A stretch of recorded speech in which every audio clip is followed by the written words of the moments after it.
Kelenteng Kaoengbio tertua di Bali, wisata religi berusia 477 tahun gelar perayaan kelahiran Dewi Laut.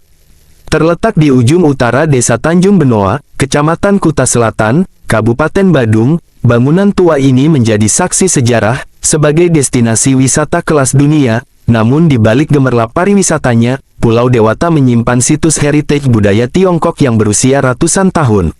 Salah satunya ialah Kelenteng Kaoengbio, rumah ibadah Tridharma yang berdiri sejak 1548 diyakini sebagai kelenteng tertua di Bali. Kelenteng Kaoengbio menampilkan arsitektur Tiongkok klasik.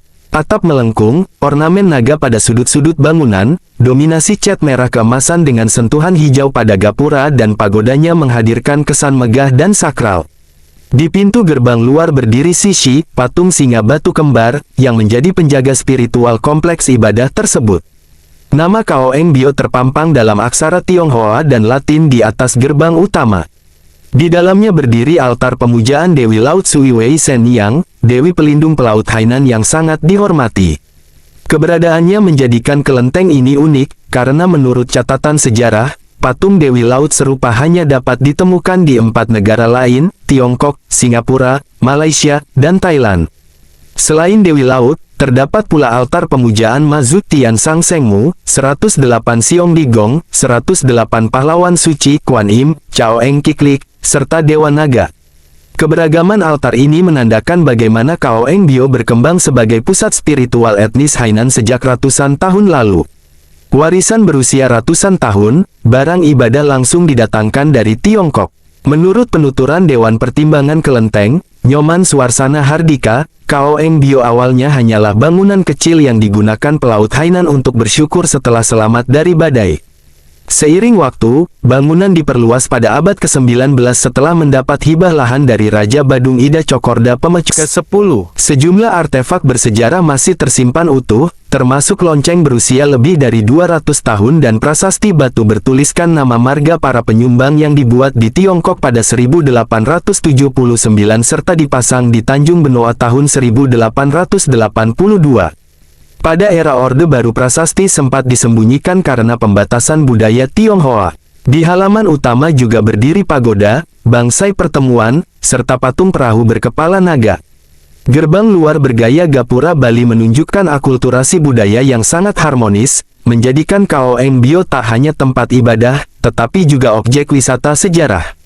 Pada momentum bersejarah hari ini, umat dan masyarakat Tionghoa merayakan hari kelahiran Dewi Laut Sui Wei Sen.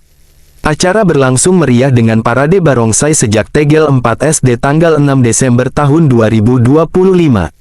Sejumlah grup barong tampil, di antaranya White Tiger, Mutiara Naga, Naga Hijau, dan Naga Mas, berkeliling sepanjang Jalan Segara Lor dan Segara Ening. Kemeriahan tampak dari kehadiran masyarakat lintas latar belakang yang tumpah ruah menyaksikan parade, berbaur penuh sukacita. Perayaan besar ini menjadi bukti hidup bahwa Kaoengbio bukan hanya peninggalan sejarah, tetapi pusat kehidupan spiritual dan budaya yang terus terjaga oleh waktu. Rangkaian kegiatan resmi ditutup oleh Kanwil Kementerian Agama Provinsi Bali. Kehadiran pemerintah menjadi wadah penguatan toleransi dan pengakuan bahwa warisan budaya Kaoengbio adalah milik bersama, bukan hanya umat Tridharma tetapi juga masyarakat Indonesia yang menjunjung Bhinneka Tunggal Ika. Kelenteng Kaoengbio berdiri megah sebagai tafsir bahwa pertemuan budaya dapat hidup harmonis. Bali bukan sekadar wisata, ia adalah panggung sejarah yang berdetak, terjaga, dan tetap menyala hingga kini. Koresponden Bali Yanti mengabarkan. Di ini kecamatannya namanya Wencang, desa tepatnya itu Tungjiao. Kunjiao. Ya. Itu tepatnya di daerah mana, Pak?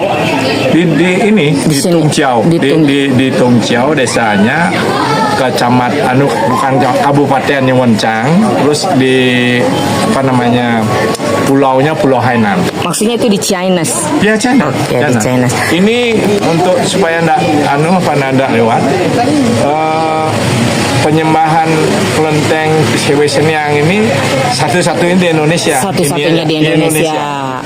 Itu di dunia cuma ada 5. Cuma ada 5. Indonesia 1, Singapura 1, Malaysia 1, Thailand 1, dan di Tongchao China, Hainan itu. Oke, perbedaan dari kelenteng lain apa yang tadi Bapak bilang hanya ada 5 di Indonesia atau di dunia ini Bukan malah? perbedaan kelenteng yang dipuja. Yang dipuja. Yang dipuja ini Dewi Lautan. Ada ciri khas mungkin Ya, ya. Dewi Lautan. Ada juga penyembahan altar Dewi Lautan yang terkenal di seluruh dunia itu namanya Masu. Masu itu apa? Mungkin Masu bisa. itu Dewi Lautan juga. Dewi Lautan Ya. juga, tapi mungkin Dari provinsi lain, dari provinsi Hokkien, dari Cina daratan. Yang ini Pulau Hainan. Ya. mungkin sejarahnya Dewi ini apa sih, asal mula Dewi ini seperti apa sih, Pak? Sebetulnya apa namanya, kepercayaan lama orang Cina itu kan pemujaan. Kalau ada seseorang yang punya jiwa kesatria yang ini dipuja, didewakan, dianggap sebagai dewa kesatria, dewa perang gitu kan. Kayak sebentar ada itu Pankong namanya. Ya. Kan. Ya, jadi di sini ada 3 altar. Altar utamanya itu Dewi Sewisenya dengan 108 pengawalnya. Yang di kanan ini nantinya kita lihat tuh juga Dewi Lautan, tapi dari itu banyak di seluruh dunia ada. Utamanya orang Taiwan yang memuja itu. Itu mengikuti penanggalan Cina.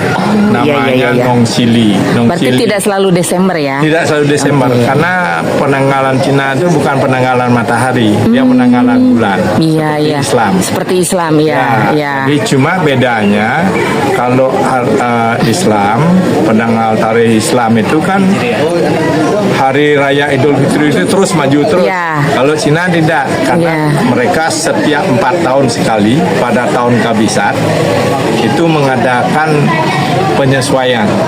Jadi ada bulan 4-nya itu 2 kali.